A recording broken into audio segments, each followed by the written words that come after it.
बिस्मिल्लाहिर्रहमानिर्रहीम। तुमसे है पाकिस्तान में खुश आमदीद। मैं हूँ साजिद हुसैन। मजबूत मुस्तहकम पाकिस्तान पर हम बात करते हैं। कैसे मुल्क मिल्लत की तामीर और तरक्की में हमने अपना किरदार अदा करना है।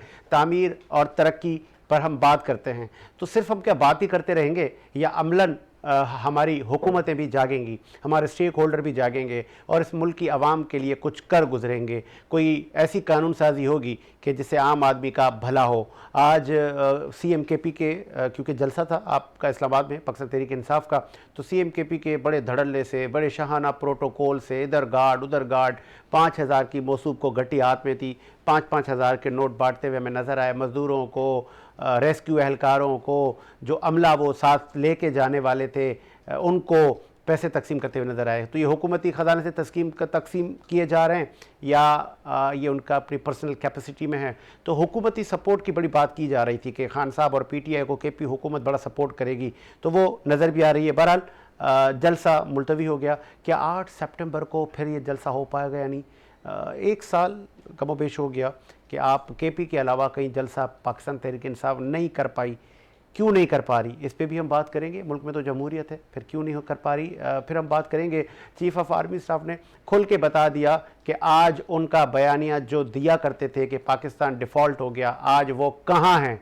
तो हमें पता है वो कहाँ हैं। उनसे पूछ लेते कि आप लोग अब कहाँ हैं। आप तो कहते थे ये मुल्क गया, डिफ़ॉल्ट हो गया, सब डूब गए, मर गए, श्रीलंका हो गया, लीबिया हो गया, लेकिन पाकिस्तान अभी भी कायम और दायम है। अभी भी हमारी मईशत चल रही है, हिचकोले ज़रूर खा रही है लेकिन चल रहे हैं हम लोग। इस पर भी बात करेंगे। पाकिस्तान की मईशत से लेके पॉलिटिकल स्टेबिलिटी तक बात करने के लिए पाकिस्तान तहरीक इंसाफ के नौजवान रहनुमा हमारे साथ आज मौक़िफ़ देंगे। AR गोंदल साहब, बहुत शुक्रिया सर, आपने टाइम दिया। पाकिस्तान पीपल्स पार्टी से भी एक नौजवान रहनुमा ने हमें ज्वाइन किया है। आप पाकिस्तान पीपल्स पार्टी का मौक़िफ़ देंगे। शामिर इम्तियाज़ ने जो है, बहुत शुक्रिया शामिर, आपने टाइम दिया। उनके साथ बिज़नेस कम्युनिटी का मोतबर नाम, आप पाकिस्तान की सियासत से बखूबी वाकिफ़ हैं और न सिर्फ आज बल्कि बड़ा सच पर मबनी तज्जिया देते हैं। इकनॉमिक के एक्सपर्ट हैं इकबाल अडवाणी साहब, CEO सेविंग। बहुत शुक्रिया सर अडवाणी साहब, आपने टाइम दिया।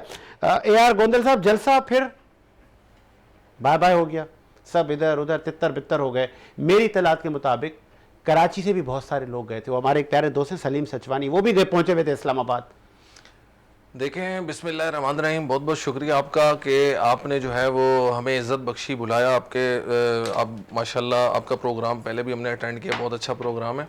अच्छा देखें, दूसरी बात ये कि आपने जो कहा कि जलसा मुलतवी हो गया, तो ये कोई अनोखा काम तो नहीं हुआ। इस तरह अक्सर इस तरह होता रहता है। देखें, हुकूमत ने जो आपने देखा होगा पंजाब के अंदर जो रुकावटें डाली, मोटरवे सारे बंद कर दिए, कलर कार से सारे मोटरवे के ऊपर कंटेनर लगा दिए। हुकूमत ने जो है वो जैसे ही उनको पता चला कि भाई इन्होंने जलसा अनाउंस किया, 3-4 दिन पहले सारी मशीनरी एक्टिव हो गई, हमारी लीडरशिप को उठाना शुरू कर दिया।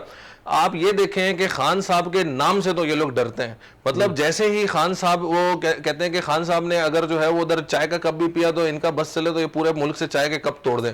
मतलब इतना तो ये लोग डरते हैं। तो जलसा आपको पता है कि इन हालात में कैसे करने देंगे। इंशाअल्लाह ताला वो वक्त आएगा, जलसा दोबारा करेंगे। हमारी जो अवाम है, हमारे जो वर्कर्स हैं, हमारी जो लीडरशिप है, उनके हौसले नहीं टूटे। मुलतवी किया है, अगली दफा आएंगे इंशाअल्लाह ताला, दोबारा जोशो जज्बे से दोबारा जलसा होगा। नई तारीख होगी, आप देखेंगे इंशाअल्लाह ताला जलसा जरूर। तारीख पे तारीख, तारीख पे तारीख, क्यों? वजह क्या? लोग नहीं निकल रहे आपके? नहीं, आप बगैर तारीख के करें सर, अवामी पावर है आपके पास। देखें आप कह रहे हैं कि हमें इजाजत नहीं चाहिए, आ रहे हैं हम। सर, अगर ये कहा जाए कि पाकिस्तान तहरीक इंसाफ के पास अवाम की ताकत नहीं है तो सर ये बेवकूफ़ी है। ये 8 फरवरी को देख लिया है पाकिस्तान की अवाम ने। अभी जो आपको 8 सितंबर का इजाजतनामा मिला है, गालबन आपने नहीं पढ़ा।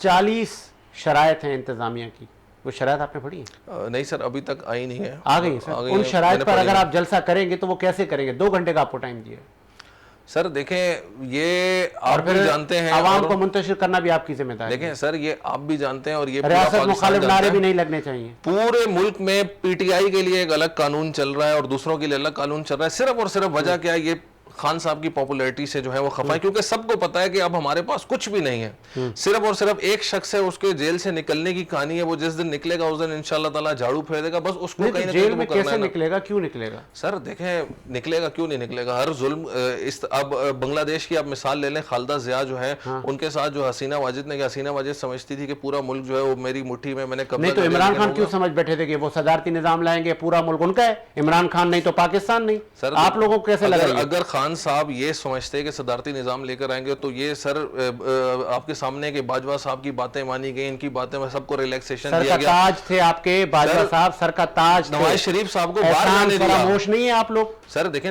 फैज का फैज 3.5 साल चलता रहा। देखें और नवाज आज शरीफ को आपने कहा कि ये फैज तो मेरे खिलाफ गवाह बनेगा, फिर आप कह रहे आप ओपन ट्रायल करो फैज का। देखें सर ये अब गोंदल साहब आप लोग किस तरह जस्टिफाई करेंगे मुस्लिम लीग नून में मियां मोहम्मद नवाज शरीफ साहब को बाहर जाने दिया? खान साहब ने ही जाने दिया ना। अगर खान साहब ये समझते हैं कि मैं सदारती निजाम लाऊंगा और इन सबको खत्म कर दूंगा, आज जो उनके साथ हो रहा है वो यही काम करते। उन्होंने बयानात जरूर दिए कि ये होना चाहिए, जेल में एसी नहीं होना चाहिए, वो नहीं होना चाहिए, लेकिन मियां साहब के साथ इतना जुल्म नहीं किया जो उनके साथ हो रहा है। आपको पता है एक छोटी सी बैरक के अंदर जुल्म नहीं किया सर, इतना जुल्म तो नहीं किया। खवातीन को रातों को उठा के ले गई है नैब आपके कहने पर। सर इधर तो खवातीनों को घसीट कर लेकर गए, उठा के ले गए आप। सर फरियाल तालपुर मरियम नवाज के साथ क्या किया आपने? अरेस्ट होने की वीडियोस देखें, देखें, आपकी खवातीन जितनी हैं वैसे तो खवातीन सारी बराबर हैं, मैं वो नहीं करा, लेकिन उनका स्टेटस देखें और आप कि ये जो नए आज की जो MP MNAs हैं उनका देखें स्टेटस। नवाज शरीफ की जो साहबजादी है वो 2 बार के प्राइम मिनिस्टर की साहबजादी, इसमें एक छोटा लेकिन आपने उनके साथ क्या किया? इसमें एक छोटा सा डिफरेंस फरियाल तालपुर किसकी बहन है? साबिर सदर की, उसके साथ क्या किया आप लोगों ने? अरेस्ट ये रवायत आप लोगों ने डाली तो आज रो क्यों रहे हैं? सर उनको अगर अरेस्ट किया तो एक केसेस के ऊपर और उनके ऊपर अरेस्ट किया कि उनका पुराना रिकॉर्ड देकर यहाँ एक ही इशू मिला इनको 9 मई। क्या साबित हुआ? आप मुझे बात बताएं, सनम जावेद को अरेस्ट किया, वो एक ही वक्त में एक औरत 6 जगह पर कैसे प्रेजेंट हो सकती है? सर ये सरासर ज्यादती है। खुदा का खौफ करें पहले तो आप खुदा का खौफ करें, इतना झूठ बोलते हैं सर। उसके ऊपर आप FIR पढ़े 5-5 जगह पर इकट्ठे हुए हैं। साहब इस वक्त सदर मुमलिकत हैं, वो बेचारे मौसूफ उस वक्त कहते थे भाई केस मेरे सारे सिंध में, रोज मुझे इस्लामाबाद बुलाते हो पेशियों पे, यार माजूर आदमी हूँ। तो फिर तब आप कहते थे नहीं सही हो रहा है, बहुत अच्छा हो रहा है। सर हम तो कह रहे हैं इमरान खान साहब को भी बुलाएं तो सही, वो तो जेल से ही नहीं निकलने दे रहे, बुलाएंगे क्या? वो उनकी एक झलक से डरते हैं। वो जब खान साहब आते तो उसको उनके सर पे जो है वो बाल्टी डाल के जो है वो करते हैं कि कहीं इनकी एक झलक ना देख लें। आपको पता है पाकिस्तान की आवाम कितनी मोहब्बत करती है खान साहब से। आप लोग डालते हैं, वो नहीं कहते सर। वो अगर आप इनको बोलें कि खान साहब को इसी तरह ही लेकर आए, मीडिया पे दिखा के लेकर आए, फिर देखें आप पब्लिक का जज्बा। लोग तो तरस रहे हैं खान साहब की एक झलक देखने के लिए। अच्छा तरस रहे हैं। चलें एक बार अडवाणी साहब, क्या PTI और पॉलिटिकल अनस्टेबिलिटी रुकावट है हमारी तामीर और तरक्की में? कि हमारे यहाँ हर हुकूमत को एक बड़ा मसला रहता है, अपोजिशन को दबाने में टाइम लगा देते हैं, फिर वो तरक्की, खुशहाली, इकनॉमी को नहीं देख पाते, ऐसा ही? देखिए PTI का तो प्रॉब्लम समझ में नहीं आता। PTI तो चाहती क्या है अभी तक यही समझ में नहीं आ रहा। अभी मैं आपको ये बताऊं कि आपको पता है क्या आज जलसा था इनका एक, आप लोगों को मालूम होगा। हाँ। लेकिन जहाँ जलसा था वहाँ रात को एक कुर्सी तक भी नहीं लगी थी, बताएं। और लोग यहाँ से अलग अलग सिटी से वहाँ जा रहे हैं। सुबह 7:30 बजे हजाम स्वाति साहब और गौहर, बैरिस्टर गौहर जेल चले गए। सुबह 7:30 बजे इनको मिलने किसने दिया और ये किसके कहने पे गए? और फिर बाद में वहाँ से आके कह रहे हैं हालात बहुत ख़राब हैं, खान साहब ने मना कर दिया। लेकिन जो लोग रास्ते में पहुंच गए थे, आधा रास्ता तय कर लिया था, दूसरे सिटी से आ रहे थे, इनको यही नहीं पता इनको चला कौन रहा है। पहली बात आपको मैं क्लियर कर दूं, PTI आज की तारीख में खान साहब चला भी नहीं रहे। खान साहब के जो बाहर लोग हैं, लीडरशिप, वो किसी और के कहने पे चल रही है। उनको जो डायरेक्शन दी जाती है वो चलते हैं, वरना सुबह 7:30 बजे कोई मकसद है जाने का? पूरी रात आपने तैयारी करनी है कि पूरी रात आपने डिबेट की होगी कि किस तरह मना करना है और किस तरह ये बनाना है, क्योंकि आपने तो एक कुर्सी भी नहीं बिछाई थी। जिस दिन सुबह दूसरे दिन जलसा हो तो रात को कुर्सियाँ लग जाए, कंटेनर लग जाए, सब कुछ तैयारी हो जाए, स्टेज लग जाए। इनको पता ही नहीं है क्या चला, किस तरह इनकी पार्टी चल रही है। बाढ़ की आधी लीडरशिप किसी और की बात सुन रही है, आधी लीडरशिप किसी और की बात सुन रही है। आपस में इनका इत्तेफाक नहीं है, आपस में ये इतना डिवाइड है। मुझे लगता है PTI अंदर से 2-3 बन चुकी हैं। अच्छा। तो ये खुद के लिए भी प्रॉब्लम है और मुल्क के लिए भी प्रॉब्लम है, क्योंकि इनको यही नहीं पता इनको जाना कौन सी। जब आपको यही नहीं पता आपकी डायरेक्शन क्या है तो आप दूसरों को कहाँ लेकर जाएंगे? आपके लोगों को आप बुलाते हैं आ जाएं, फिर आप अचानक मना कर देते हैं। मुझे लगता है एक वक्त ऐसा आएगा ये लोगों को बुलाएंगे, लोग जाएंगे नहीं। अच्छा। उस दिन ये जलसा कर देंगे। हाँ। या धरना। तो मकसद कहने का इनकी क्रेडिबिलिटी खत्म हो जाएगी इनके वर्करों के अंदर थोड़े कुछ अरसे बाद। तो मुझे तो PTI इतनी कंफ्यूज पार्टी लग रही है, इनको यही नहीं पता हमको करना क्या है, इनको कोई और चला रहा है जो वो कह रहे हैं। इमरान खान साहब कह रहे थे कि ये फैज़ हमीद साहब मेरे ऊपर गवादा माफ गवाह बनवा के और मेरे ऊपर मिलिट्री ट्रायल शुरू होगा और मैं तो बड़े मुश्किल में फंस जाऊंगा। अब अचानक फिर उन्होंने स्टेटमेंट फिर कह रहे हैं कि नहीं, इनका ओपन ट्रायल करें, मीडिया को भी बुलाएं। क्या ये फौज का अंदरूनी मामला नहीं है? देखिए, स्टार्ट में आपने देखा होगा खान साहब जब फैज़ हमीद को गिरफ्तार किया गया, तो खान साहब ने एक स्टेटमेंट दिया था कि ये एक फ़ौज का इंटरनल मामला है, इनकी इंक्वायरी होनी चाहिए। इसके बाद खान साहब ने 4 यू टर्न लिए हैं। तो अब मुझे बताएं तो खान साहब की कौन सी बात को आदमी सीरियस ले? मुझे तो तरस आता है, वरना मेरी तो हमदर्दियां हैं जो टॉक शो में आके खान साहब को डिफेंड कर रहे हैं। ये जो क्योंकि आज खान साहब हर रोज हर दूसरे रोज एक नई बात कह रहे हैं। यहाँ पीटीआई के लोग आके रात को डिफेंड कर रहे होते हैं, 2 दिन बाद खान साहब मुकर जाते हैं, जिसको ये यू टर्न कहते हैं। 2 दिन बाद वो उस बात को डिफेंड कर रहे होते हैं, फिर 4 दिन बाद खान साहब कुछ और बोलते हैं, वो 4 दिन बाद वो डिफेंड कर रहे होते हैं।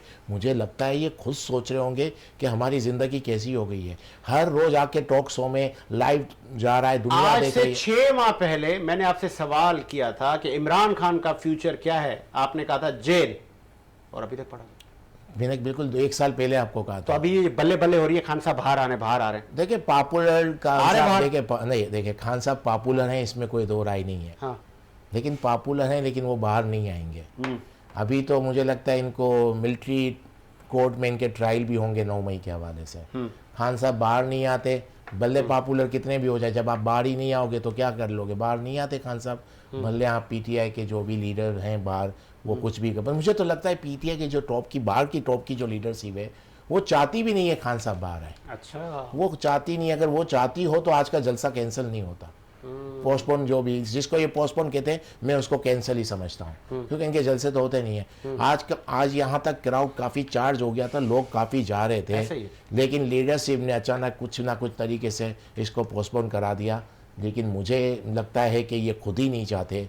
आज तो अलीमा खान का एक वो भी चल रही है ऑडियो, अभी तस्दीक नहीं हुई, लेकिन सही है कि उन्होंने कहा ये चाहते ही नहीं है कि खान साहब बाहर आए। अगर ये खान साहब बाहर आ जाएंगे तो इनकी लीडरशिप खत्म हो जाएगी। ये आप कह चुके हैं, आपने कहा था कि इनके अपने ही नहीं चाहते कि खान बाहर आए। ये नहीं चाहते, इसी वजह से इसी तरह इस तरह इमेज बनाते जा रहे हैं कि एक वक्त आएगा वर्कर बाहर ही नहीं निकलेंगे। मुझे पता है, जब उनको पता ही नहीं है ये होगा जलसा कि नहीं होगा, तो कौन कराची से जाएगा इस्लामाबाद और रास्ते में पता चलेगा नहीं हो रहा, कोई इस्लामाबाद से जा रहा है, कोई किधर से आ रहा है, कौन जाएंगे? तो मुझे लगता है ये इमेज डैमेज करने वाली बात है कि ऐसी सोच बन जाए वर्करों की कि जो भी बोल रहे हैं झूठ बोल रहे हैं, और आगे जाके मुझे लगता है किसी भी जलसे में कंफ्यूजन का शिकार हो जाए। शामिर इम्तियाज, पीपल्स पार्टी से आपका ताल्लुक है, सदर ममलिकत आसिफ अली जरदारी मुफाहमत के बादशाह, मुफाहमत के चैंपियन, और पीपल्स पार्टी आपकी जमात वाहिद वो जमात है जिन्होंने पहले पीटीआई को दावत दी थी कि आएँ हुकूमत बनाएं, और हमेशा आपने मुखालफत की कि इनको बैन भी ना करें। आप जमहूरियत के लिए कुर्बानियाँ दे चुके हैं, जमहूरियत के हामी हैं, तो फिर गले लगाएं ना इनको, पीटीआई का मसला हल करवाएं, 9 मई की गुत्थी सुलझाने में आप लोग मदद करें। सर असल में हम खुद भी कंफ्यूज हैं। हम तो हर बार इनके आगे जो है ना पॉलिसी भी रख चुके हैं सामने। बड़े जो जरदारी साहब हैं उन्होंने दिल बड़ा करके, हालांकि इतने मामलात ख़राब होने के बावजूद कि उनकी बहन को, अगर उनकी बहन को जेल के स्टडी किया हुआ है, उसके बाद अगर उनकी तबीयत ख़राब होती है, वो किसी अस्पताल में होती हैं, 3 दिन अस्पताल में हुए हैं, इनको महसूस हो जाता है कि अब ईद करीब आ रही है, क्यों ना एक और थोड़ा सा इसको रगड़ा देने की ज़रूरत है। तो चांद रात को उस जो है, आपको याद हो, आप तो कवर कर चुके हैं सर, चांद रात वाले दिन टीम आती है और उनको जेल कस्टडी वापस की जाती है। सर पहले बता देते थे खान साहब के कल एक सरप्राइज फला पार्टी को हम देने वाले हैं। सर इतनी बावजूद इतनी चीज़ों के बाद उस शख्स को सलाम है, उसने फिर जिस वक्त इलेक्शन हुए, जिस वक्त वापस से पीटीआई को ब्लैकलिस्ट किया जा रहा था, कलअदम करार दिया जा रहा था, ये पीपल्स पार्टी थी जिसने स्टेप लिया था कि किसी तरीके से जमहूरियत का जो है ना चरखी चलते रहे। जिस वक्त खान साहब ने एक एनार्की पैदा करी थी ना पूरे पाकिस्तान के अंदर, उनकी हुकूमत ख़त्म होने पे 8 अप्रैल था शायद जब स्टेप डाउन करवाया गया था खान साहब को। तो इनकी बात, अडवाणी साहब की बात से मैं कुछ जगह पर मुत्तफिक हूँ कि खान साहब को एक तो मैं समझता हूँ यार मार पार्टी है। अच्छा, जहांगीर तरीन बड़े जहाज़ों में भर भर के इनके लिए जो है ना लोग लेके आया, चीज़ें करी, उसके बाद उसी को बोला चोर है, फला है, ये है, वो है, एक साथ घुमा और दिया। अब फैज उसके बाद आगे आ रहा हूँ सर, बाजवा। अच्छा। बाजवा के बगैर तो इनकी हुकूमत बन ही नहीं सकती थी, मैं मानता ही नहीं हूँ। ये तो बैकडोर पे अगर रेहाम खान की बुक के कुछ अल्फाज उठाए, ज्यादा नहीं, चलो ठीक है, रेहाम खान ने कुछ एग्जेजरेट किया होगा, वो उसमें लिखती है कि खान साहब किसी होटल में हम और खान साहब साथ हैं, वो नीचे जाते हैं, लॉबी में किसी से बात करके आते हैं और ऊपर आके बोलते हैं मेरी सेटिंग हो गई, मेरी बात हो गई है, अच्छा। हम हुकूमत में आ रहे हैं। हाँ। आप रेहाम खान की बुक चलो ठीक है, उसके अंदर उन्होंने 2-4 और एलिगेशंस लगाए होंगे, उनको छोड़ भी देते हैं। हाँ। लेकिन वो आप इन्वर्टेड कॉमास में आप इनडायरेक्ट लेकर जा रहे हैं वहां। सर मैं नहीं जा रहा सर, आगे मैं आपको बता रहा हूँ। बात यह है कि पीपल्स पार्टी, चाहे जरदारी साहब हों, चाहे शहीद बीबी रानी हों, चाहे बिलावल साहब हों, उन सब का मौक़िफ़ ये होता है कि यार डेमोक्रेसी का चरखा चलता रहना चाहिए। ठीक है, अगर डेमोक्रेसी वर्स्ट भी चलेगी तब भी जो है ना डिक्टेटरशिप से बेटर है। अच्छा, हम क्या करते हैं यहाँ, पीटीआई ने क्या किया कि जाहिर है 2013 में उन्होंने एक बहुत बूम क्रिएट किया कि हम आ रहे हैं। फैज साहब की गिरफ्तारी के बाद पीटीआई मजीद दबाव में नहीं आ गई? सर मैं तो कह रहा हूँ उससे भी हाथ लगा लिया ना, मैं कह रहा हूँ एक यार पे तो हाथ रख लें। ऐसा यार जिस जनरल फैज हमीद, इनका ऐसा यार कि अगर मैं समझता हूँ डॉक्ट्रिन थी तो जनरल फैज हमीद की थी, जिसने पीटीआई को जो है ना स्पेस दिया था आने के लिए। सर बिल्कुल करता धरता वही थे। आज अगर वो गिरफ्तार हुए हैं तो मैं कम से कम एक्सपेक्ट कर रहा था कि इमरान खान साहब की तरफ से स्टेटमेंट आएगा कि ये ज्यादती हो रही है, ये ज्यादती हो रही है, लेकिन ऐसी कोई स्टेटमेंट नहीं आई। उन्होंने इसके ऊपर से भी हाथ हटाते, वो लोगों को इस्तेमाल करते हैं, हटाते जाते हैं, इस्तेमाल करते हैं। देखें ऐसे कोई पॉलिटिकल पार्टी नहीं बनती। पॉलिटिकल पार्टी, अच्छा उसके बाद साहब कब जा रहे हैं जेल में? खान साहब के पास चाहे जेल में ग्रैंड डायलॉग की हुकूमत बातें कर रही है, ले आए खान साहब को भी बता दें। सर देखें पिछले 1 साल से बेशक लोगों ने उनके साथ राब्ता किया, उनको समझाया, मगर मैं समझता ये हूँ कि अब खान साहब जो है ना शायद किसी कोई दिमागी मसले का शिकार हो गए, या कोई लोग उनके आसपास जो पॉलिसी बताने वाले हैं वो उनको गाइडेंस सही नहीं दे रहे हैं, लेकिन वो कंफ्यूज्ड हैं। कभी वो कहते हैं कि मैं एस्टेब्लिशमेंट, मैं जो है ना सियासतदान से बात नहीं करूंगा, मैं एस्टेब्लिशमेंट से बात करूंगा। बताएं, ठीक है। हाँ। पहले वो खुद उससे पहले वो बोलते हैं कि एस्टेब्लिशमेंट की जो है ना वो नहीं। पूरा 2 साल जब से ये स्टेप डाउन हुए, इन्होंने एस्टेब्लिशमेंट को, इदारों को इतना ज्यादा डिग्रेड करना शुरू किया। सर ये भी सही नहीं है। देखें हमारे आसपास इंडिया है, दूसरे मसाइल हैं, बहुत सारी चीजें हैं।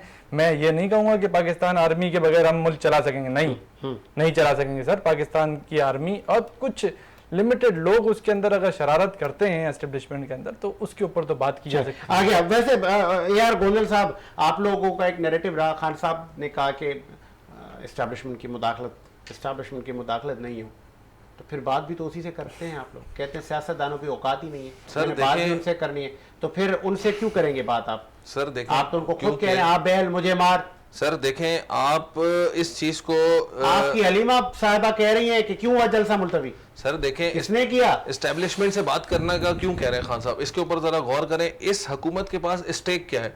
क्या पीपल्स पार्टी सिंध से जीती है? क्या मुस्लिम लीग नून पंजाब से जीती है? सिंध से कौन जीता है? सर पूरे पाकिस्तान से इस वक्त कौन जीता है? पीटीआई जीती है सर। फॉर्म 45 उठाना करें ना यार, पाकिस्तान से सिंध में अभी आसिफा भुट्टो ने अभी इलेक्शन कॉन्टेस्ट किया नवाब शाह से, मुकाबले में कोई नहीं आया यार। आप कह रहे हैं कि आप एक दो सीटों की मैं बात नहीं कर रहा। मुझे कब बता दें, कश्मीर चंदकोट का बताएं, सक्खर घोटकी का बताएं, कौन है आपका कैंडिडेट? फॉर्म 45 ले पूरे पाकिस्तान से, आपके कैंडिडेट ही नहीं थे सर इन डिस्ट्रिक्ट में। हाँ, कराची की कुछ नशिस्तें थी आपकी, रैली अप्रिशिएट। पंजाब की नशिस्तें थी। फॉर्म 45 पूरे मुल्क से 190 सीटों पर फॉर्म 45 सर 190 सीटों पर फॉर्म 45 पे कौन जीता है? आप बताएं, फॉर्म 45 पे कौन जीता है 190 सीटों पर? पाकिस्तान तहरीक इंसाफ जीती है। बताएं कि जिस हुकूमत के पास आपके लोग असेंबली में बैठे हैं, हमारे सीटों पे जो बंदा वजीर आजम बना, उससे बात की ये हुकूमत जाली हुकूमत है, उनको बोले बाहर आओ। तो इसीलिए तो एस्टेब्लिशमेंट से बात करने का कह रहे हैं कि उन्हीं के पास स्टेक है, उन्हीं के मोरे हैं, ये उन्हीं की वजह से अपनी कोई औकात नहीं है। असेंबली किसकी है? कौमी असेंबली। सर कौमी असेंबली इस वक्त एस्टेब्लिशमेंट की है। इस वक्त इनके एस्टेब्लिशमेंट की असेंबली में क्यों बैठे हैं आप? जमहूरी पार्टी है सर। अगर हम यहाँ से भी निकल जाते हैं, हमारे पास पीछे तो फिर आप कहें ये मुफादों की जंग है सर। ये आपका ना कोई उसूल है, ना कोई कायदा कानून है। आप लोग आवाम को इन्वर्टेड कॉमास में बना रहे हैं। Everything is fair in love and war, और ये वर्ल्ड वॉर 3 है। अच्छा, क्योंकि ये खान साहब की जंग है, ये इस मुल्क की जंग है, ये इस मुल्क को इन शिकंजों से निकालने की जंग है, इस मुल्क को एक ट्रैक पर लाने की जंग है। आप देखें इन्होंने इस मुल्क के साथ किया क्या। शिकंजे आप ना करें, भाषण ना दें। यार गोंदल साहब कैसे भाषण दे सकते हैं? सर आप तो उस दहशतगर्दों को नफीस बना के बैठ गए थे। सर एक बात बताएं, ये आपसे लोग नहीं पूछेंगे को क्यों उतारा? कल आप बैठ जाएंगे फिर पीपल्स पार्टी और नून लीग के साथ। सर इन आज आपके हमने इनके शिकंजे से निकालना है। फिर आप कहेंगे लेकिन फिर लव एंड वॉर। सर 1996 से ऐसे लेकर कहेंगे आज ना तक फिर आप। ये किस पार्टी के साथ बैठी है? क्या कभी मुस्लिम लीग नून को एक्सेप्ट किया? क्या कभी पीपल्स पार्टी को एक्सेप्ट किया? जो पहले दिन खान साहब की बात थी वो आज तक बात है। ये जो यू टर्न की बातें करते हैं, यू टर्न इन लोगों ने लिए। मियां साहब कहते थे मैं इसका पेट फाड़ के जो है वो जरदारी से पैसा निकालूंगा। जब हुकूमत आई तो जाके जरदारी की गोद में बैठ गए। यही जरदारी साहब कहते थे ये मौलवी है, इसको जो है हम गरिबान से पकड़कर उतारेंगे, और जाके उन्हीं की गोद में बैठ गए। ये सारे एक तरफ खान का बयानिया, एक तरफ हाँ अब यही है ना। ये लोग आपने हमें बताया था 2017 में शुरू किया था, 16 में, 18 में आपकी हुकूमत, आपने ये बताना शुरू किया था ये सब चोर और हम सारे शरीफ हाजी लोग आ रहे हैं आपके मुल्क में तब्दीली लेके। तो आपकी खाक तब्दीली थी, आप काफ मीम नून सबको तो लेके बैठ गए थे, MQM सब आपके इत्तेहादी थे। सर सारे दाएं बाएं, कोई आटा चोर था, कोई चीनी चोर था। सीटें कम थी 2018 में। ये लोग कहते हैं हमारे साथ तो सीटें कम थी, इमरान खान इक़्तिदार के हुसूल के लिए आपने चोरों को बिठाया साथ। सर चोरों को खान की सीट बची रहे। सर इस मुल्क को एक ट्रैक पर लाना था या नहीं? सर मान गए, इस मुल्क को लाना था, चोरों को बिठाना था, क्या करें? सर मैं इसका जवाब थोड़ा सा देना चाहूंगा गोंदल साहब को। सर आपने कहा everything is fair in love and everything is fair love and war in love and war. लेकिन और मैं ये इसको इस मुल्क को थोड़ा सा निकालने की मैं इसको वॉर है, थोड़ा इस मुल्क को सा सही मैं ट्रैक इसको पर लाने की क्लैरिफाई वॉर है। करूंगा। But everything is not fair in politics. मैं एक बात बताऊं आपको सर, बात ये है कि ये बात जरदारी साहब को समझनी चाहिए कि पॉलिटिक्स में हर चीज जायज नहीं है। कहीं भी पैसा फेंकना जो है वो अपने हक में फैसला कराना जायज नहीं है। मैं चाहूंगा मुझे बात पूरी करें फिर मेरी बात का जवाब भले दीजिएगा। अगर आप पाकिस्तान से अपने आप को ऊपर समझने लग जाओ ना तो फिर आपको नहीं रहना चाहिए पॉलिटिक्स में। अगर आप अपनी हुकूमत को बचाने के लिए आप IMF को लेटर लिख दो यार, ये तो एथिक्स का तो खत्म कबाड़ा कर दिया ना। बोला पाकिस्तान रहे नहीं रहे, PTI रहे। हाँ, इस बात पे अगर आप आ जाओ राजेद भाई, इस बात को तो मैंने जिस वक्त सुना ना, मेरे दिल में थोड़ी बहुत PTI की ना, देखो चेंज लाना चाहते थे थोड़ी बहुत हाँ। जिस वक्त ये काम किया ना हम नहीं तो इनको पैसे भी नहीं अरे मतलब डिफॉल्ट कर दो, पाकिस्तान को डिफॉल्ट कर दो। सर इसके ऊपर तो गोंदल साहब आपको भी जवाब देना चाहिए था ना। मैं ये समझता हूं कि शामिर साहब के दिल में बड़ा दुख हुआ कि खान साहब ने IMF को लेटर लिखा, लेकिन उस वक्त दुख नहीं हुआ जब मियां साहब ने जाके बाहर इंटरनेशनल दुनिया के सामने बोला कि मेरी फौज ने मेरी कमर पे सुरख होगा। उस वक्त तो इनको कोई दुख नहीं हुआ। सर ये बातें, ये पॉलिटिकल स्कोरिंग है, पॉलिटिकल हाथ जोड़े सर, मेरी एक गुजारिश मान लें आप PTI वाले, वो लोग थे चलें वो मुकर जाते थे, आप लोग बड़े अच्छे लोग थे। आपने ऐसा क्या कर दिया, आपने कहा था खान नहीं तो पाकिस्तान नहीं। मांगे माफी आप बोले ये गलत है। ये बात बिल्कुल गलत है। बोले मैं यार गोंदल माफी चाहता हूं, हमारे लोगों ने देखें सर हर फिर मुकर रहे। देखें अगर मैंने ये बात की हो तो मेरी तरफ से मैं ये माफी मांगता हूं। आपने नहीं की, मैंने कभी भी ये बात नहीं की, उसने गलत किया, उसको माफी मांगनी चाहिए। सर जिसने भी ये बात की उसको माफी मांगनी। हमारे लिए सबसे पहले पाकिस्तान है, सबसे पहले पाकिस्तान। ये तो आप उसके बाद उसके बाद अगर कोई शख्स है तो वो अब क्योंकि दोनों तरफा मौकिफ आ गया अडवाणी साहब, ये क्या यही चलता रहेगा? हमारे आने वाले बच्चे भी यही सुनेंगे, शख्सियत परस्ती। मुझे पता है मेरा कायद गलत कह रहा है, लेकिन मुझ में जरूरत नहीं है, औकात नहीं है मेरी कि मैं कायद को बोल सकूं। कायद यहां से अब मैं इख्तिलाफ राय रखता हूं, ये जमहूरियत है। नहीं, उनको पता है ना इख्तिलाफ राय कायद से या इनके लीडर से कोई रखता नहीं है। सब पार्टियों का यही हाल है, किसी एक पार्टी का नहीं है। इनका भी है, पीपल्स पार्टी में भी है और नून लीग में भी है। इनको पता है कि अगर हम इख्तिलाफ करेंगे तो हमको फारिग कर दिया जाएगा, कोई कानून तो है नहीं। क्योंकि खुद की हमारी जितनी भी पार्टियां हैं ये हर वक्त डेमोक्रेसी की बात करती हैं, मुल्क में डेमोक्रेसी होनी चाहिए, लेकिन इनकी पार्टी में कोई डेमोक्रेसी नहीं है। सब पार्टियों में डिक्टेटरशिप है और ये भी कुछ भी बोले, इनको खुद को भी पता है कि एक लिमिट से ज़्यादा हम बोलेंगे हमारी मेंबरशिप ख़त्म हो जाएगी। साजिद भाई तो बुलाते हैं तो फिर बाद में कोई बुलाएगा भी नहीं। तो वो सब अपना अपना फ़ायदा देखते हैं कि फिर हम क्या, हमारे क्या है हमारे तो इसलिए अपनी लीडरशिप जो इनकी टॉप की लीडरशिप है उसमें कितनी भी खामियां होती हैं ये उनको डिफेंड करते हैं। उसी की वजह से ये पार्टी में टिके हुए हैं। जिस दिन डिफेंड करना छोड़ देंगे पार्टी से आउट हो जाएंगे। तो पाकिस्तान में एक्चुअल पार्टियों में भी डेमोक्रेसी नहीं है, पार्टी में डिक्टेटरशिप भी है और हर पार्टी के अंदर एक हिटलर है। जो सब आउट कर देता है। कोई भी ज़्यादा एक लिमिट से ज़्यादा जाएगा तो उसको पता है वो पीटीआई में हिटलर खुद इमरान खान है। सब है भी, इसमें तो दो राय नहीं है ना। देखें पीटीआई, मैंने क्या बोला, सिर्फ पीटीआई नहीं, पाकिस्तान में हर पार्टी का प्रॉब्लम यही है। अच्छा। जितनी भी सियासी पार्टी हैं उनमें डेमोक्रेसी नहीं है। हाँ। आप कैसी भी बात करें, आप वो अपने लीडर को डिफेंड करेंगे। कभी किसी में मैंने इतनी ज़रूरत नहीं देखी कि वो कहें कि हाँ भाई हमारे लीडर ने यहाँ गलती थी कि 1000 चीज़ें आप दे दें उनके सामने, आप कांच का गिलास भी रख देंगे ना, वो तो बोलेंगे नहीं ये स्टील का गिलास स्टील है। का गिलास है, हाँ। आप अगर इसको तोड़ोगे ना टूट जाएगा, बोले टूटा तो बोलेगा ये इसका मटेरियल खराब था, ये स्टील का। ये इतनी शख्सियत परस्ती है। इतना डिफेंड करते हैं अपनी लीडरशिप को। तो अब आप क्या कर सकते हो? तो मकसद कहने का ये कि किसी एक पार्टी का ये प्रॉब्लम नहीं है, ये तीनों पार्टियों में है, चारों पार्टियों में है, जो भी है जितनी भी पार्टियां पाकिस्तान में हैं उन सब पार्टियों में यही है। तो वो डिफेंड करते रहते हैं। आप कुछ भी करें उसका कुछ हासिल नहीं। अब आ जाते आप ऐसे सवाल करें जिससे अब आते हैं तामीर और तरक्की पर। कैटेगोरिकली मुझे आपने बताते रहना है, मैंने सवाल करते रहना है। 2018 में इमरान खान की हुकूमत थी, उससे ज्यादा पीछे नहीं जाते, एक नवाज हुकूमत आते हैं। 2013 में नवाज हुकूमत थी। क्या 2013 की हुकूमत सही जा रही थी, गलत गई? इकनॉमी भी बेहतर थी, गरीब को रोजगार भी मिलता था, पाकिस्तान बाकी दुनिया के मुकाबले में ठीक जा रहा था। नवाज हुकूमत को रेट करेंगे? देखिए नो डाउट उस वक्त की 2013 की गवर्नमेंट बेहतर थी 2018 की गवर्नमेंट से। 2018 गवर्नमेंट से, हाँ उससे बेहतर थी, लेकिन हाँ। उसमें भी कुछ पता है, मैं आपको ये बताऊं 2018 की गवर्नमेंट आज की गवर्नमेंट से बेहतर थी या नहीं? बेहतर इस वजह से थी कि देखें पाकिस्तान का प्रॉब्लम ये नहीं है, पाकिस्तान में हर आने वाला वक्त खराब है। जो भी गवर्नमेंट इससे पहले होती है वो उससे बेहतर क्यों हम कहते हैं, आने वाली गवर्नमेंट से बेहतर कहते हैं, बाकी तो बेहतर नहीं होती ना। उससे पहले से वो बेहतर नहीं होती, उससे पहले अगर आप मुशर्रफ का दौर देखो तो ज्यादा बेहतर था। तो फिर आने वाली हुकूमतें ज्यादा अताब में अवाम को लेकर जा रही हैं, हल क्या? आप हल क्या देंगे? देखें इसका हल एक ही है कि पहले तो सबसे पहले आपने देखना है कि पाकिस्तान, अब देखें प्रॉब्लम्स हमको पता है, सॉल्यूशन क्या है, यही सवाल है ना। प्रॉब्लम तो सबके सामने है। देखिए सॉल्यूशन तो ये है सबसे पहले कि ये अपने अखराजात कम करें।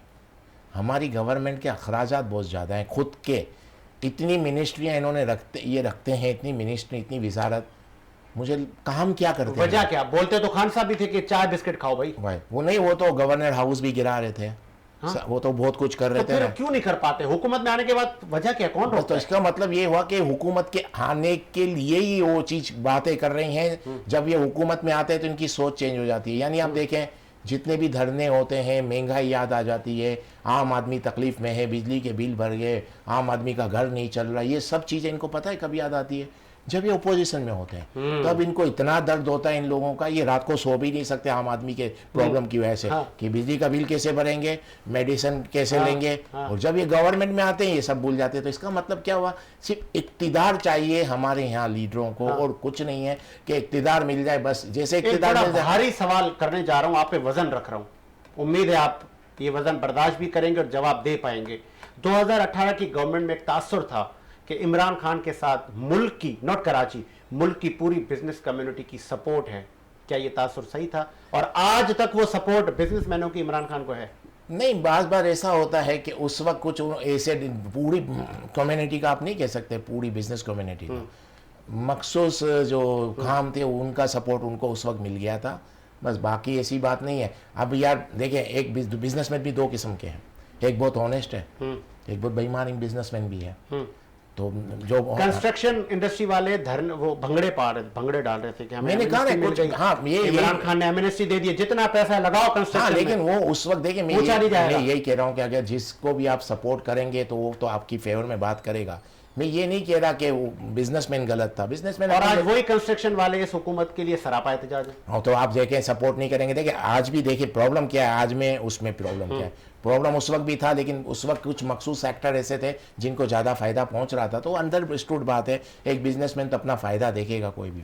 आज का प्रॉब्लम क्या है? आज के बिजनेसमैन का प्रॉब्लम ये हो गया है कि किसी भी जो अभी एक चीज़ आपने जो कर, एक सेक्टर अच्छा काम कर रहा था रियल एस्टेट का, उसको भी इतना दबा दिया गया, ऐसे टैक्सेस सब उन्हीं के ऊपर लागे। लेकिन ये क्या है, सब अगर आपको लगता है कुछ गलत हो रहा है तो एक वक्त के साथ साथ दबा दिया गया। ये कौन लोग हैं कि इनके मशवरों की वजह से, चेयरमैन आबाद कह रहे थे कुछ मुशीरों के मशवरों की वजह से कंस्ट्रक्शन और रियल एस्टेट सेक्टर को दबाया है। हमने कहा कौन से वो मुशीर है, जरा नाम बताया ना। देखिए नाम नाम नहीं देखिए बताता हर कोई अपने आप से अपने हिसाब से एक राय देता है कि भाई ये तो इसमें तो कोई दो राय नहीं है, आज का बिजनेसमैन काफ़ी तकलीफ में है। हाँ। इसमें कोई दो राय नहीं। हाँ, खान साहब के दौर में वो उस वक्त कुछ देखिए, एक इंटरनेशनल मामला भी होते हैं, इंटरनेशनल मामला कुछ इस तरह के फेवर में भी थे कि जिसकी वजह से ये हमको सपोर्ट मिला बिजनेस। खान का कोई अच्छा काम?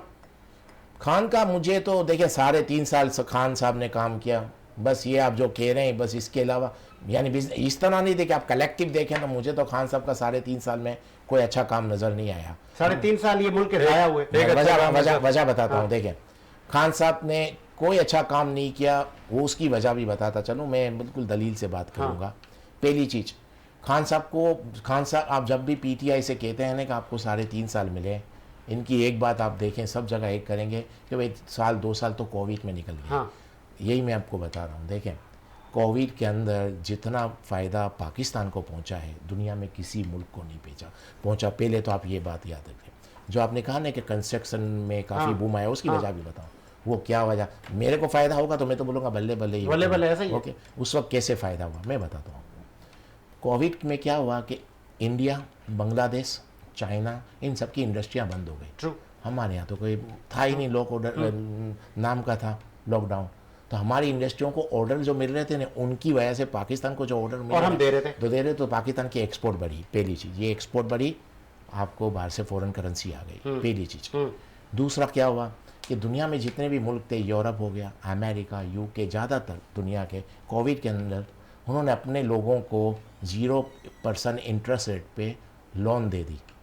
तो जितने ओवरसीज़ पाकिस्तानी थे उनके पास क्या था, जब आपको 0% पे लोन मिल रही है, काम तो कुछ था नहीं, उन्होंने पाकिस्तान में यहाँ प्रॉपर्टियों में इन्वेस्टमेंट कर दी, जिसकी वजह से आप बोल रहे हैं ना कि ऊपर आई मार्केट। उसकी वजह ये थी, कोई उनकी इतना बड़ा वो नहीं था, ये चीज़ ज़्यादा आई, तो उसकी वजह से प्रॉपर्टी में, क्योंकि ये एक पार्किंग एरिया ज़्यादा अच्छा था, तो वो इन्वेस्टमेंट यहाँ ज़्यादा आ गई। कोविड की वजह से एक्सपोर्ट पाकिस्तान की बढ़ गई। पाकिस्तान मुझे लगता है कुछ वाहिद मुल्कों में है जो कोविड से फ़ायदे में रहा, नुकसान में नहीं रहा। हाँ। खान साहब की कोई ऐसी पॉलिसी आप बता दें, देखिए खान साहब की कोई भी एक अच्छा काम, बताता हूँ, बहुत अच्छा काम किया इन्होंने, बहुत बड़ा काम किया और बहुत अच्छा काम किया। क्योंकि मैं भी आ रहा हूँ इन पार्टी वालों के पास। मैं बता रहा हूँ ना, देखिए बहुत अच्छा एक काम किया था इन्होंने। इलेक्शन से 3 महीने पहले उस्मान बुजदार साहब मुस्लिम लीग में थे जी। इलेक्शन से 3 महीने पहले उन्होंने पीटीआई ज्वाइन कर ली, 3 महीने पहले। और जिस बंदे ने 3 महीने पहले पीटीआई ज्वाइन की, उसको इन्होंने चीफ मिनिस्टर पंजाब बना दिया, आधा पाकिस्तान उसको दे दिया। ये बहुत अच्छा काम हुआ। इसके बाद आप देखा पंजाब का क्या हाल है। हाँ। मेरे काफ़ी पंजाब के देखिए, मेरा ज़्यादातर दुबई में रहना है, तो दुबई एक मल्टी कल्चर भी और पाकिस्तान से भी पूरी दुनिया से लोग वहाँ पर हैं, तो काफ़ी लोगों से मुलाकात होती है, पंजाब के लोगों से भी।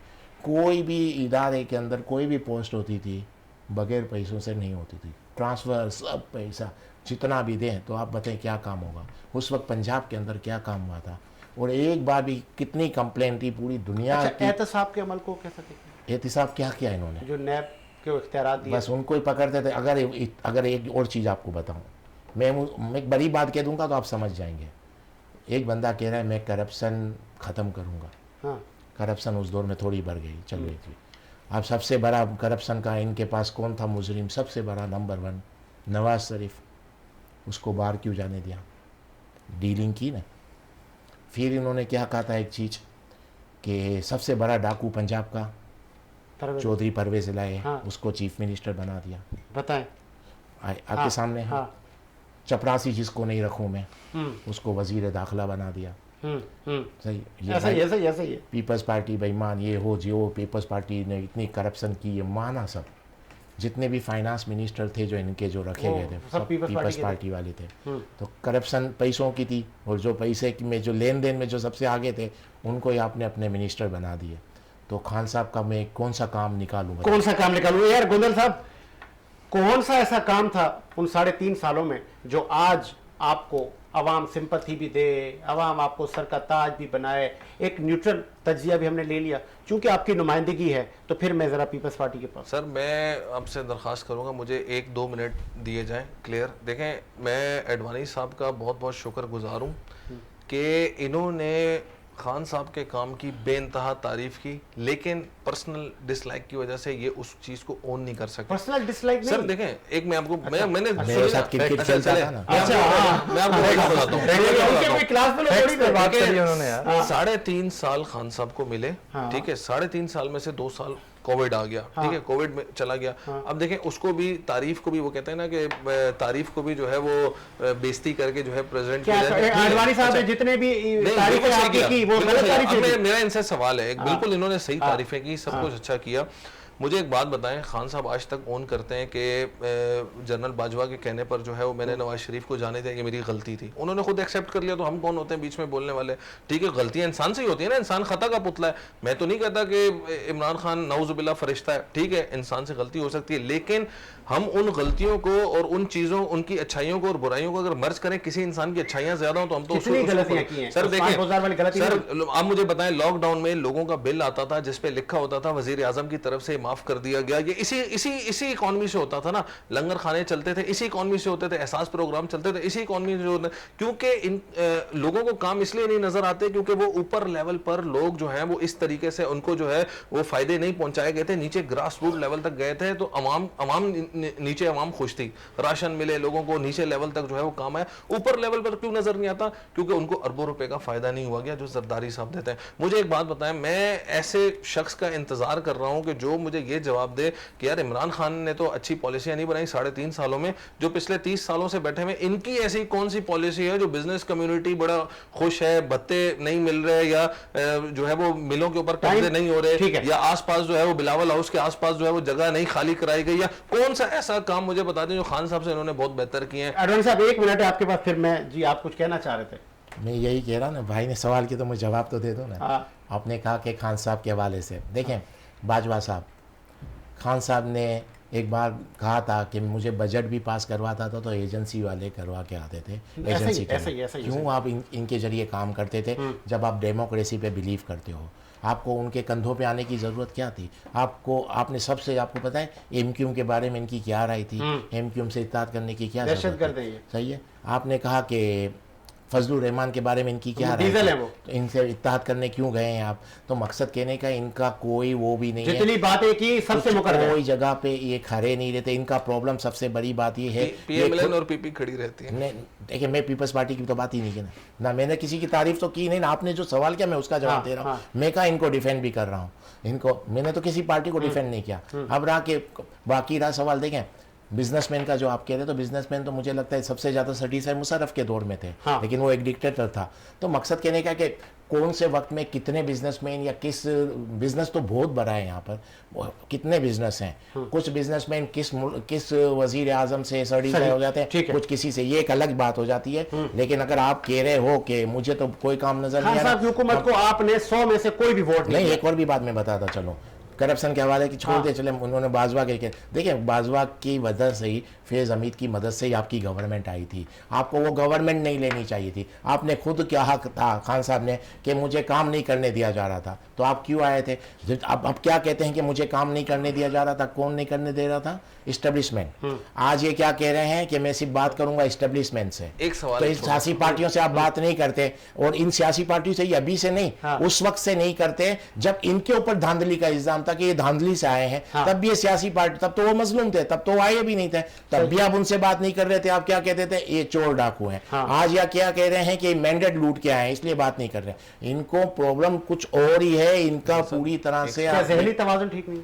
देखिए, अभी ये तो अभी कुछ नहीं कह सकते, लेकिन बार बार ज़हनी तवाज़ुन एक अलग चीज हो जाती है। बार बार क्या होता है, आपकी पॉलिसी, मतलब मैंने एक चीज खान साहब में देखी, खान साहब अगर किसी एक बात पे खड़े रह जाएं 2 साल तो काफी मसले हल हो जाएंगे। खान साहब 2 साल के अंदर 2000 एक सवाल, छोटा सा एक सवाल, अच्छा सिर्फ एक चीज का मुझे जवाब मिल जाए, एक चीज और ये भी इमरानी साहब भी जवाब दे देंगे, एक चीज का जवाब देते हैं कि 2018 में इनके बंगाल इमरान खान साहब को एस्टेब्लिशमेंट लेकर आई और वो इतने अनपॉपुलर थे कि उनको लेकर आई, और आज 2023 में पूरी एस्टेब्लिशमेंट और पूरी 13 पार्टियां और पूरे मुल्क की जो है वो सारी की सारी ब्यूरोक्रेसी एस्टेब्लिशमेंट सब मिलके जो है वो एक बंदे को टेक ओवर नहीं कर पा रही है, उसको अरेस्ट कर लिया, उसकी पार्टी तोड़, मतलब, और उस बंदे ने कोई अच्छा काम भी नहीं किया, उस बंदे ने 3.5 साल डिक्टेटरशिप भी की, उस बंदे ने जो है इस मुल्क का बेड़ा गर्क भी किया। फिर भी अवाम ने 300% प्लस जो है उसके साथ मोहब्बत, क्योंकि मुझे इस चीज का जवाब देते मैं देता हूँ हैं।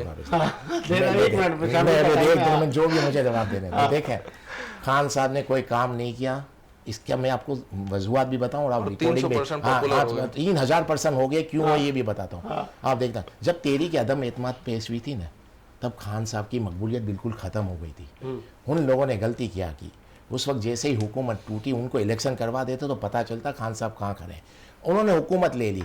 अब खान साहब की मकबूलियत कैसे हुई, वो 22 महीनों के अंदर उन्होंने इतनी बैड गवर्नमेंट की, यानी उनसे हुकूमत नहीं हुई, इतनी गंदी गवर्नमेंट की, जिसकी वजह से खान साहब मकबूल होते गए। खान साहब अपनी काम की वजह से पॉपुलर नहीं हुए, उनकी बैड गवर्नेंस की वजह से पॉपुलर हुए हैं। आज भी अगर खान साहब पॉपुलर हैं तो इस वजह से नहीं है कि खान साहब ने बहुत अच्छे काम किए हैं, नहीं, इनकी गवर्नमेंट अच्छी नहीं हो रही, बिजली के बिल बढ़ रहे हैं, IMF के मसले मसाइल, महंगाई बढ़ गई, पब्लिक को सपोर्ट है। एक काम भी इनके पास दिखाने के लिए नहीं है, इनकी मकबूलियत की वजह के उनके 100 खराब काम दिखाने के लिए, जिसकी वजह से टाइम नहीं वो रह जाएगा उनका, ये मेरे लिए फिर वो इम्तिहान होता है। शामिर, चालाक पीपल्स पार्टी आपको कहा जा रहा है इस वक्त कि मजे भी लूटने, पकड़ाई में भी नहीं आना, तो कुछ कानून साजी करवाएं असेंबली से, आप लोग माहिर हैं कानून साजी करने के। सबसे पहले तो मैं थोड़ा सा जो है ना, ये जो अभी इस वक्त डिस्कशन चल रही थी इसके ऊपर थोड़ा सा जवाब दूं, फिर मैं आपको आपकी हमारी बात भी करूँगा। खान साहब के पास जो है ना DG ISI के तौर पे जनरल आसिम मुनीर साहब गए, या ऑन रिकॉर्ड बात है, और उनको बिठाया और खान साहब ने पूछा पाकिस्तान का सबसे बड़ा मसला क्या है, तो सामने से जनरल आसिम मुनीर साहब ने जवाब दिया कि मईशत। बोला नहीं, ऑपोजिशन। सर, इससे आपकी डायरेक्शन पता चलती है कि आप यहाँ पर एहतिसाब के लिए नहीं आए, आपके खिलाफ जो भी आदमी खड़ा होगा उसको कुचलेंगे आप। अब आप इतना बड़ा देखें, मैं इसमें थोड़ा सा इस बात पे हूँ कि हर पार्टी में थोड़े से एथिक्स हैं। पीपल्स पार्टी तो बोलती है भाई इनके कंधों पे आके इनके हिसाब से चलना पड़ेगा, बेहतर ये है कि बैकफुट पे रहो, ठीक है। PMLN फिर कोशिश करती है कहीं ना कहीं हम डील बना लें, ये तो बोलते हैं कि हम लेट जाएं। अच्छा, हम लेट जाएं, ठीक है, और लेट जाएं और उसके बाद आने वाले हुकूमत को बिल्कुल जीरो कर दें, ठीक है। अच्छा सर, मुझे ये बताएं, मरियम नवाज यहाँ पर आपके ऑन रिकॉर्ड है, मरियम नवाज कराची के एक निजी जो है ना होटल में उनका रूम तोड़ा गया, उनका रूम तो सर ये कहाँ की सियासत को किस लेवल पे ले आते हो आप यार? सियासत को कितना नीचे गिराओगे, मतलब मुझे समझ नहीं आ रहा कि आप किसी के चार दीवारी की पामाली शुरू कर दोगे।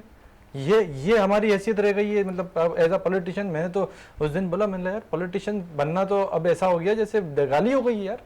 अगर PTI जैसे पॉलिटिशियंस हैं जो इनको फैसला करने के बोल रहे हैं कि यार घुसो, उनके रूमों में घुसो, हॉस्पिटल से हॉस्पिटल। अच्छा, आगे एक और मेरी बात सुनिएगा, भाई ने बहुत बड़ी अच्छी बात करी एडवानी साहब ने कि इनको Covid was the opportunity for the third world countries. Covid अगर नहीं होता ना, ईमानदारी की बात है कि पॉपुलैरिटी तो छोड़ें, शायद 2 साल भी हुकूमत नहीं चलती।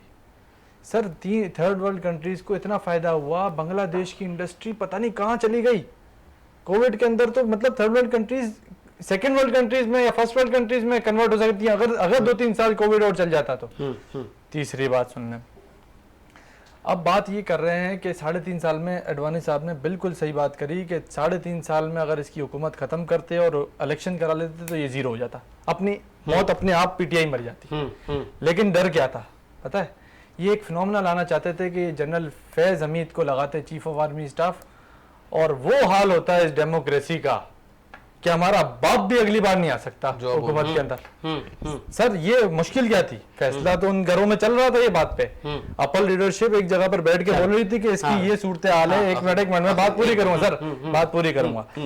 ये हालात हैं सर कि अगर ये इसने कारकर्दगी पे वोट लेने निकलेंगे इमरान खान साहब, इनको नहीं मिलेगा वोट। अच्छा। लेकिन नहीं, अभी बहुत ज्यादा वोट पड़ गए ना। लेकिन सर बात यही है ना कि यहाँ पर वोट क्या है, यहाँ पर किसी चीज को हो गया सब पर। सप्रेस करेंगे ना किसी चीज को, हाँ, तो उसका वोट बैंक बढ़ जाएगा। यहाँ पर आपको सिंपैथी का सिंपैथी वोट वोट है, है। बस ठीक है, सिंपैथी ठीक है, का वोट है। सिंपैथी का वोट है। अदा करता हूं, शुक्रिया अदा करेंगे, चले। शुक्रिया, मैं एडवानी साहब का बहुत शुक्रिया अदा करता हूँ जिन्होंने इस चीज को ऑन किया कि इमरान खान ने कोई काम नहीं किया, लेकिन बाकियों ने इमरान खान से 10 गुना ज्यादा बुरे काम किए, जिसकी वजह से closing statement नहीं होगा। पॉपुलर हो गए। मैं होने और नहीं शामिर साहब का मैं बहुत बहुत ये closing statement में होने नहीं दूंगा। शामिर साहब का मैं बहुत बहुत शुक्रिया अदा करूंगा कि नहीं। इन्होंने कहा कि इमरान खान ने तो 2-4 खवातीन के साथ जुल्म किया था, लेकिन इन्होंने 30,000 खवातीन के साथ जुल्म नहीं किया। बहुत ये दोनों का ये बहुत क्लोजिंग शुक्रिया। स्टेटमेंट नहीं दोनों होगा। का बहुत इमरान खान शुक्रिया। साहब की पॉलिसीज जो है ना अगर सही होती तो शायद वो आज भी पॉलिटिक्स में होते और आज भी जेल से बाहर होते और आज भी प्राइम मिनिस्टर होते। आज भी प्राइम मिनिस्टर होते और हम हमारे वज़राए आज़म को और मौजूदा हुकूमत को भी ये सोचना चाहिए कि आपने अपोजिशन को दबाने में वक्त ज़ाया नहीं करना, आपने अपने सियासी हरीफों के साथ सिर्फ जेलें नहीं भरनी, आपने इस मुल्क की आवाम को रोज़गार देना है, इस मुल्क को आवाम को सस्ती बिजली, सस्ता गैस और एजुकेशन देनी है। तो इस पर भी फोकस करें, अपोजिशन को अपना काम करने दें। लेकिन बदकिस्मती इस मुल्क की कि जो हुकूमत में आता है वो अपोजिशन को दबाने में अपनी एनर्जी ज़ाया करता है। मुझे साथ जो इजाज़त दी, मुलाकात प्रोग्राम से। अल्लाह हाफ़िज़।